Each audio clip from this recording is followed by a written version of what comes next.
Hey everyone, welcome back to Cooking Without a Full Pantry.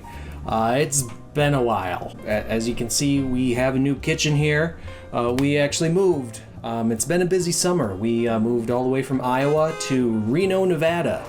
And so that's where we are now, and it's actually wonderful. It's about as different from Iowa as you can get.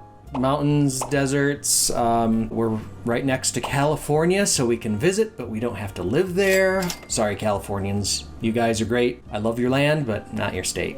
So, anyways, what have we been up to? Well, we moved. We started a new YouTube channel. It's called MiniVanCraft, and we make Minecraft things as a family together.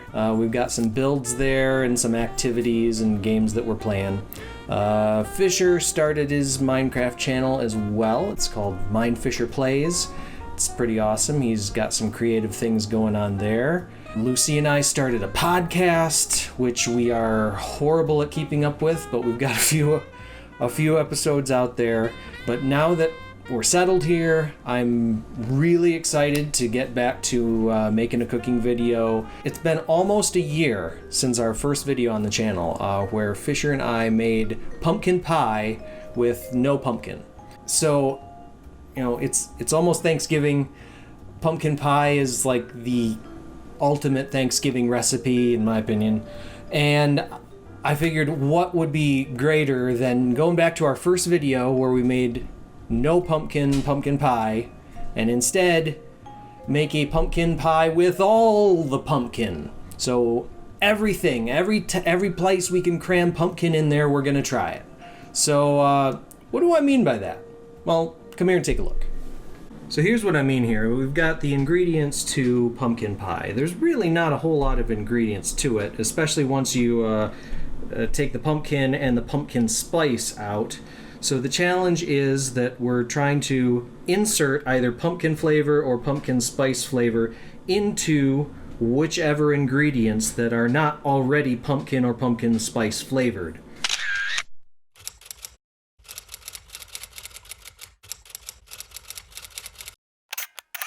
This side is the pie crust. Really all you need is flour and butter or shortening and some water. Instead of flour, here's what we got. Pumpkin spice Cheerios. Grind that up into powder and basically make our own pumpkin spice flour.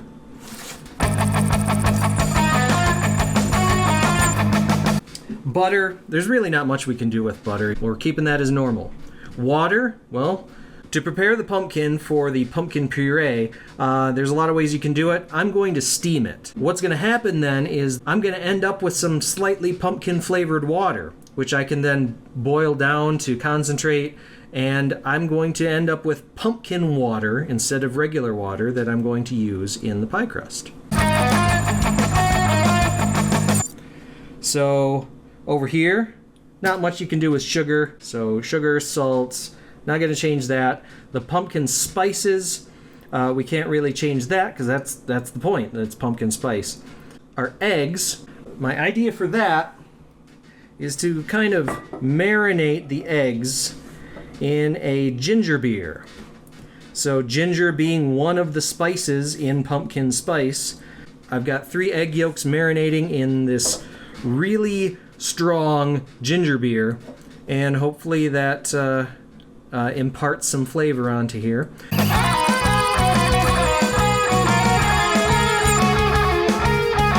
So instead of condensed or evaporated milk, I found some Starbucks pumpkin spice creamer, and I am going to evaporate this the same way that you would make evaporated milk, so that this will be my evaporated milk in the whole mixture.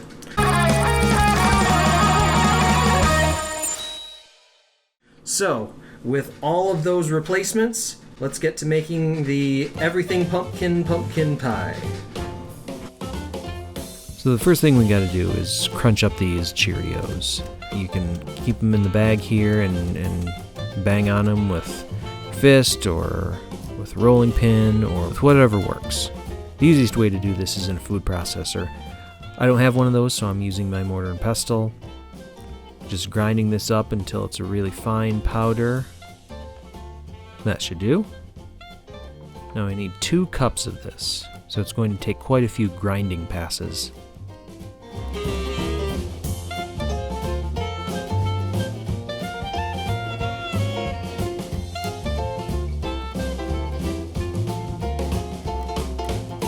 If you're using a mortar and pestle and you don't want to crunch them up in a bag beforehand, you can hold one hand over top so that the Cheerios don't propel themselves out of there because of physics and geometry.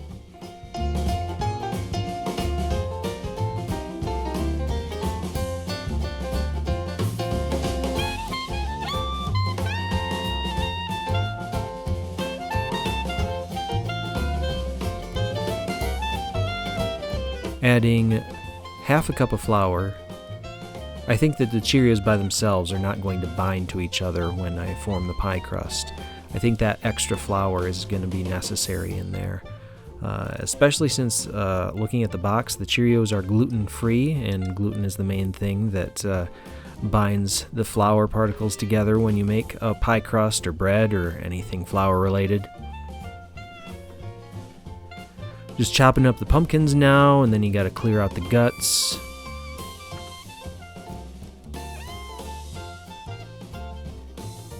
I like to finish it off with a wide spoon that scrapes it really clean on the inside.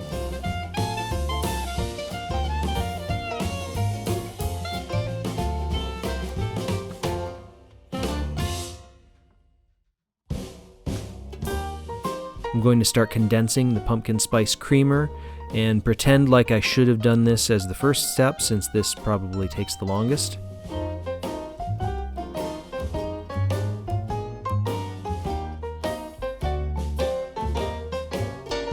Got it boiling. I'm just going to move it to the back burner here where I can turn it on a lower setting. I'm using my big pot with a little bit of water in the bottom and a colander. If you've got a steam basket, you can use a steamer basket, or you can use a metal colander. Will work just fine as well.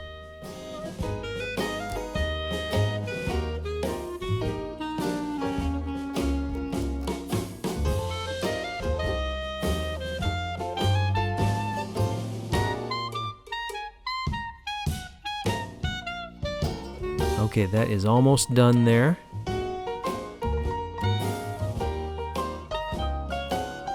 While that's boiling, I'll peel the skin off of the pumpkin that we've steamed. Once you steam it and it's nice and soft on the inside, the skin comes off really easily. And now to mash it up, I'm just going to use my fork. You can use a food processor for this if you like a really finely ground, creamy pumpkin pie. Doing it this way with just a fork will give you kind of a more rustic texture. You'll still have some of the grains of the pumpkin fibers in there, but I kind of like that.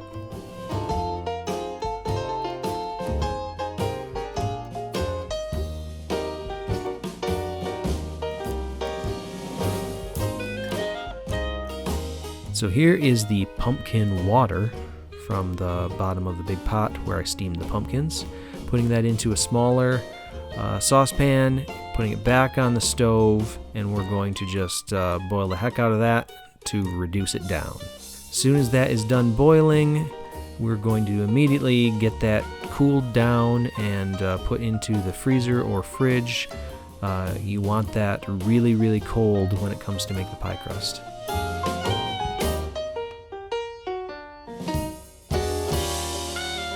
Here is the condensed pumpkin spice creamer.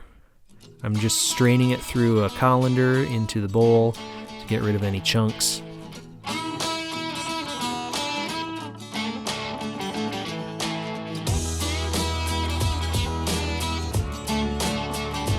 Now let's put together our sugar and spice mixture. There's cinnamon, ginger, nutmeg, cloves, some salt, a pinch of pepper, and then just to top it off with some actual just store-bought pumpkin spice mixture. I like putting together the sugar and spices and combining those first, rather than adding them individually into the pie mix. I think it gets a more uniform distribution.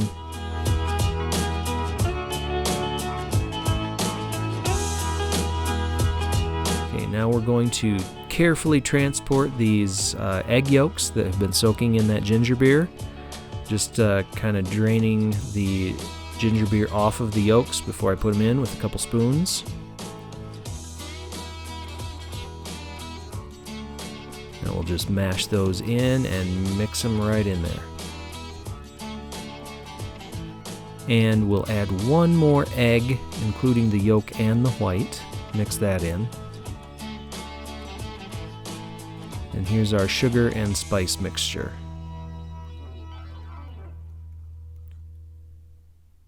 And finally, the condensed pumpkin spice creamer.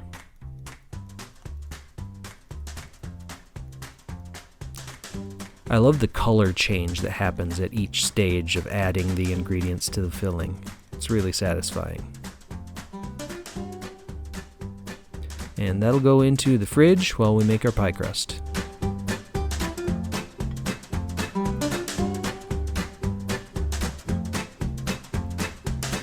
I'm going to use butter for the fat in the pie crust. You can use shortening. I like butter.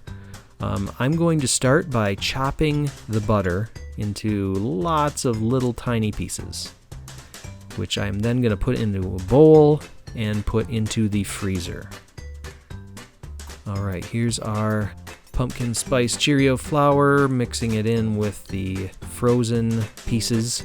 I'm just kind of using the crisscross knives to chop it at first, and then I'm going to go right in with my hands. Now, a lot of people say not to do this, not to touch it with your hands, because the heat from your hands is going to start the butter melting and the gluten stuff and all that. Well, I don't really, and I'm even going to punch it.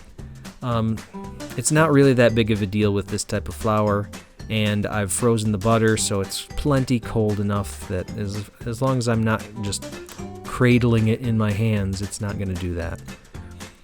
So we'll mix in the pumpkin water, about 4 tablespoons. I think that might be fine. Mix that in. Form it into a round there, and we'll get things ready to roll it out.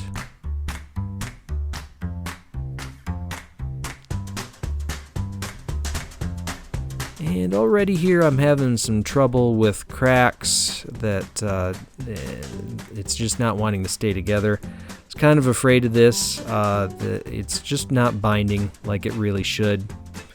And so I'm finishing up the flattening by hand.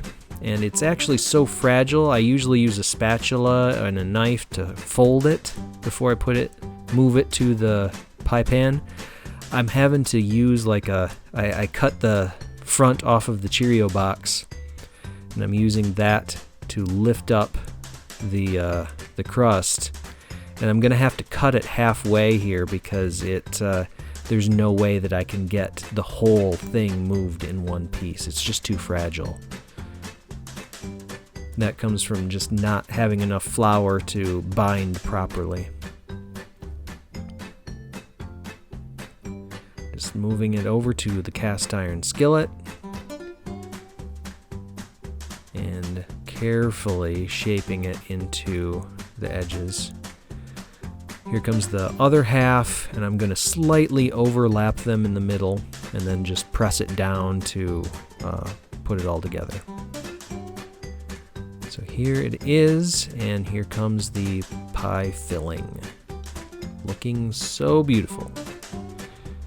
Smooth it out here, and then I'm just going to cut off the excess crust around the edges so it's nice and even on top. Now into the oven. Starting out at 425 for 15 minutes, and then reducing down to 350 degrees for 45 minutes.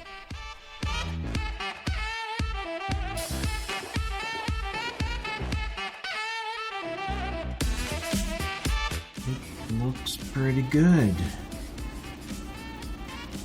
I still think the crust is going to be terribly brittle, but the color looks good. These edges don't look burned. So now we just let it cool. We're going to do that overnight, and in the morning we'll have pie. Good morning. Well, the pie is done. It was finished last night. I had one more idea that I wanted to try. I've got a little bit of the pumpkin spice creamer left. I have some heavy cream, and I'm going to mix them together and try to make a pumpkin spice whipped cream to go on top of the everything pumpkin pie. So that means it's time to get out the drill. The drill is such a handy kitchen utensil for me. I got that whisk at the store for 88 cents, and it just works perfectly on the drill as a mixer. Every bit as powerful as a stand mixer.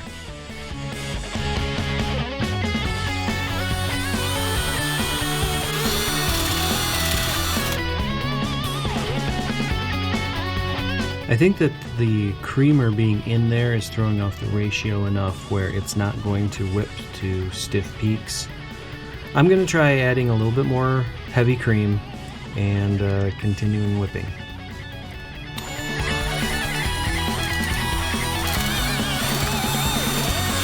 We definitely made it past, I'd say we made it past soft peaks. We're not quite at the stiff peaks range, but I don't think we're going to get there. So this is going into the freezer for now, just to make sure that it stays solid and doesn't flatten out. And then we're going to serve up the pie.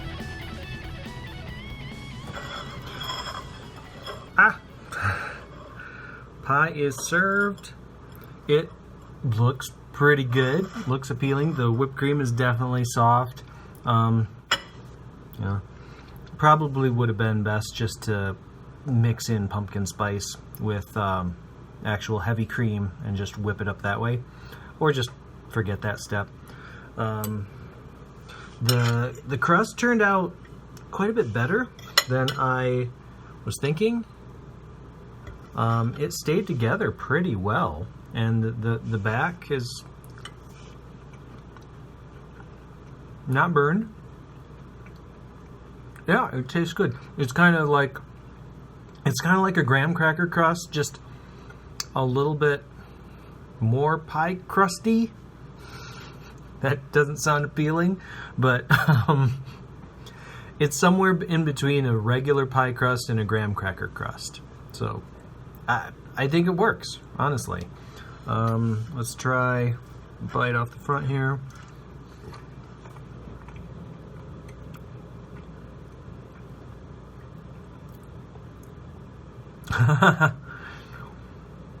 That's a really nice flavor.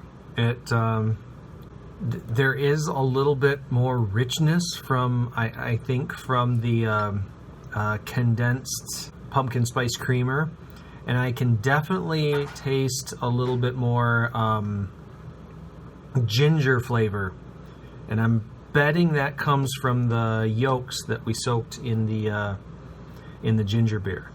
So I'll take a little bit with the whipped cream. The whipped cream didn't end up being all that pumpkin spice flavored, just because we had to add the extra heavy cream. So and I really should have added more sugar along with the extra cream. So it's a so-so whipped cream.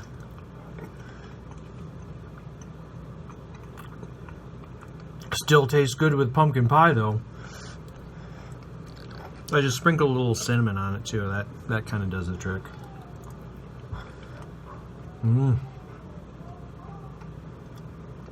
This is a winner. If I were to do this again, I would do a few things differently.